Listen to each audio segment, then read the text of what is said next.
हे माहित नसेल तर कांतारा बघूच नका, कारण कांतारा बघण्याच्या आधी ही माहिती असायलाच हवी. अनेक जणांना वाटतं की कांतारामध्ये एकच देव आहे, पण नाही. यात दोन देव आहेत. एक आहे पंजुर्ली आणि एक आहे गुलिका. एक शिवाचा आणि एक विष्णूचा अंश.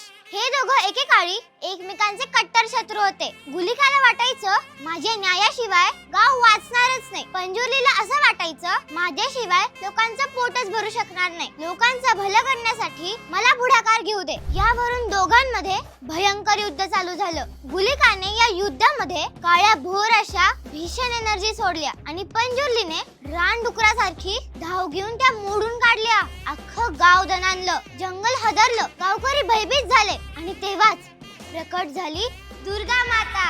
ती म्हणाली, तुम्ही दोघंही देवाच्या शक्तीचे अंश आहात. एकाचं काम आहे संरक्षण आणि दुसऱ्याचं आहे पालन पोषण करणं. एकाचं वर्चस्व योग्य नाही. दोघं मिळूनच गावाचं कल्याण कराल तरच लोकांचं भलं होईल. काय गंमत आहे बघा ना. इथे सुद्धा भांड मिटवायला एक स्त्रीच आली. पुरुषांना मारामारी करायचंच कळतं, पण थांबायचं कळतच नाही. असो, पण यानंतर दोघांनीही एकत्र गावाचं रक्षण आणि भलं करायचं ठरवलं. दोघंही एकत्र पूजले जाऊ लागले आणि आजही भूतकोलामध्ये हा समतोल दाखवला जातो. जावा आता कांतारा बघा.